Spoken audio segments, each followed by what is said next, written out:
নমস্কার বন্ধুরা, তনুশ্রীজ কিচেনে আপনাদের সবাইকে স্বাগত। আজ আবারও চলে এলাম আরও একটি নতুন রেসিপি নিয়ে। আজ আমি বানাবো আলু দিয়ে শোল মাছের ঝোল। শোল মাছ এভাবে একবার রান্না করলে সবাই বারবার এভাবেই খেতে চাইবেন।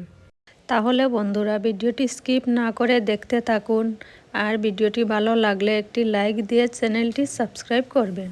তাহলে চলুন বন্ধুরা, আর দেরি না করে ভিডিওটি শুরু করা যাক। শোল মাছের ঝোল বানানোর জন্য প্রথমে এখানে আমি নিয়েছি একটি বড় সাইজের শোল মাছ। মাছের আঁশগুলোকে ছাড়াবো। মাছ অনেক পিছলে, তাই আমি হাতে কিছুটা লবণ লাগিয়ে নিচ্ছি। লবণ লাগিয়ে নিলে বারবার মাছ ছুটে যাবে না। এবার একটি চাকু দিয়ে মাছের আঁশগুলোকে ছাড়িয়ে নিচ্ছি। মাছের আঁশগুলোকে ছাড়ানো হয়ে গেছে। এবার মাথাটাকে কেটে নিচ্ছি। মাছের মাথাটা আলাদা করা হয়ে গেছে। এবার মাছটিকে পিস করে নেব।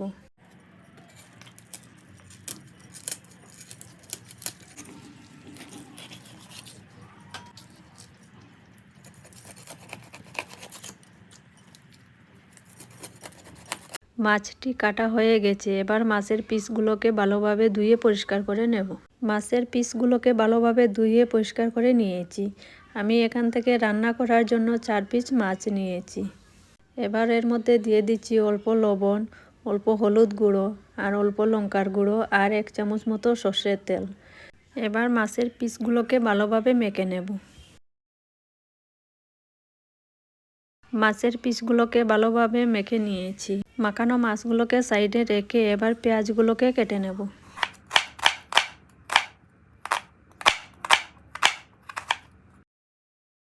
এখানে আমি মিডিয়াম সাইজের 4টে পেঁয়াজ ছোট ছোট করে কেটে নিয়েছি। এবার এগুলোকে তুলে নেব।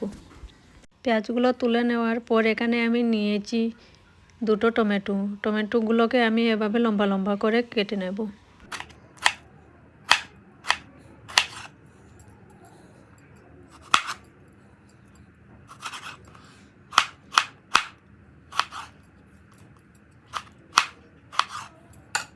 টমেটোগুলোও কাটা হয়ে গেছে। এগুলোকেও একটি বাটিতে তুলে নিচ্ছি। টমেটো কাটার পর এখানে আমি আলুগুলোকেও কেটে নেব।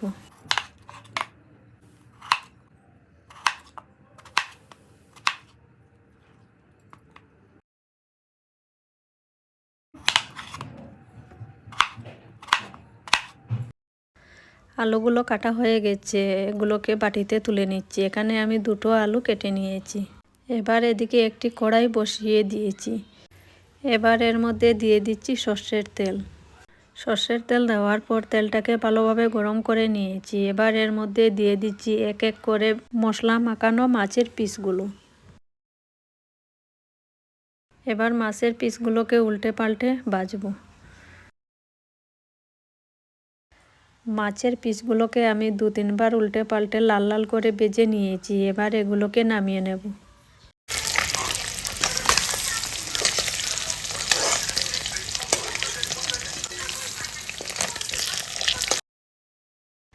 মাছ ভাজার পর একই কড়াইতে দিয়ে দিচ্ছি কেটে রাখা আলুগুলোকেও আমি ভাজবো।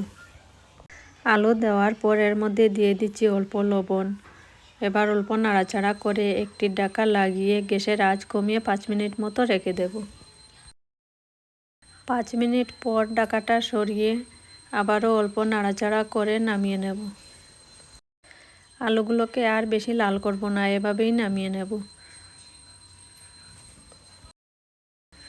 আলুগুলো নামিয়ে নিয়েছি। মাছ আর আলু ভাজার পর কড়াইতে অল্প তেল বেঁচে গেছে। এবার এর মধ্যে দিয়ে দিচ্ছি আরও অল্প কিছুটা সর্ষের তেল।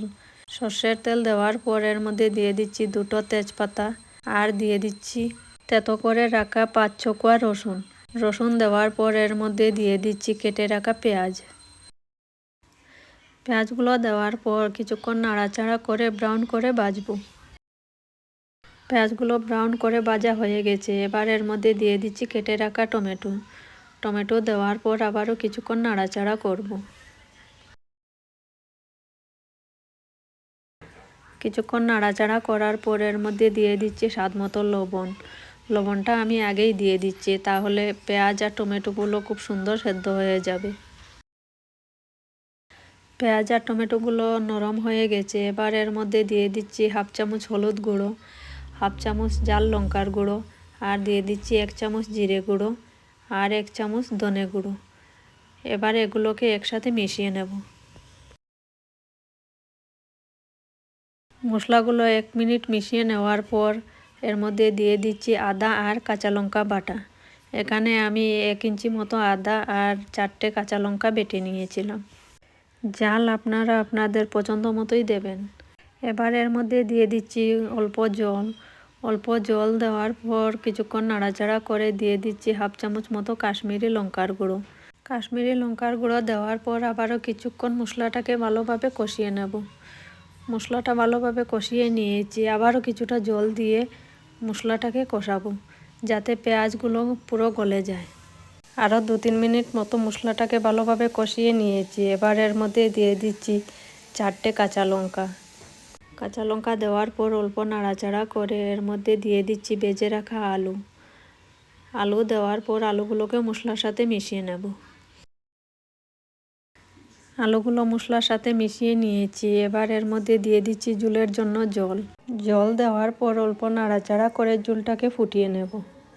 ঝোলটা প্রায় ফুটে গেছে। এবার একটি ঢাকা লাগিয়ে আরও 5 মিনিট মতো গ্যাসের আঁচ কমিয়ে রেখে দেব। 5 মিনিট পর ঢাকাটা সরিয়ে অল্প নাড়াচাড়া করে নিচ্ছি। আলুগুলো প্রায় সেদ্ধ হয়ে গেছে। এবার এর মধ্যে দিয়ে দিচ্ছি ভেজে রাখা মাছ। ভেজে রাখা মাছ দেওয়ার পর আবারও ঝোলের সাথে মাছের পিসগুলোকে মিশিয়ে নিচ্ছি। মাছের পিসগুলো মেশানোর পর আবারও ঝোলটাকে 5 মিনিট মতো ফুটিয়ে নেব।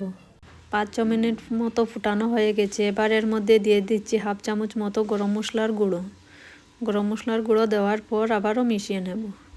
গরম মশলার গুঁড়ো দিয়ে ভালোভাবে মিশিয়ে নিয়েছি।